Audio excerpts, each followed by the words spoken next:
Salom hurmatli obunachilar. Bugun sizlarga o'zimni agarodimdagi pomidorlarni ko'rsatmoqchiman.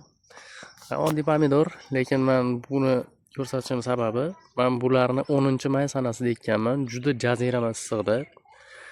Barchangiz yaxshi bilasiz, may oyi juda boshlari juda issiq kelgan. Ma'lum sabablarga ko'ra kech qoldim, lekin shunday bo'lsa-da agorod bo'sh qolmasligi uchun pomidor ekdim. Allohga tavakkal qilib 800 tup pomidor ekkanman, 800 dona. Mana shu yerga 800 dona ekkanman. Bundan hozir menimcha 350-400 tasi omon qolgan, amal olib ketgan. Va amal olganlari barchasi juda serhosil mevaga kirdi.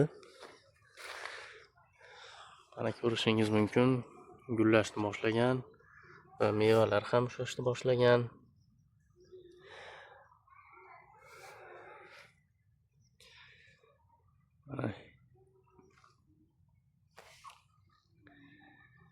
Shu 1,5 sotiylik joyga 800 dona ekkandim. 350-400 tasi omon qoldi va mana juda serhosil mevaga kirdi, Xudoga shukr. Mana bu o'tlarni, yovvoyi o'tlarni ataylabdan yurmagandim, amal olishiga shu soya salqin qilib, quyoshdan ozgina pana qilib, amal olishda yordam berishi uchun. Endi mana mevalarini ushlab olgandan keyin sekin yulsam bo'ladi. Bularda mana oralatib makkajo'xori ham ekkanman. Sababi shu soya salqin qilib amal olishiga yordam berishi uchun.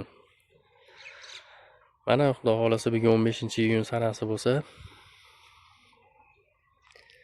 ancha amal olib qolgan. 40 kun ichida shunchaga yetib keldi. Barchangiz uchun rahmat. Kanalga obuna bo'lib, like bosishni unutmang.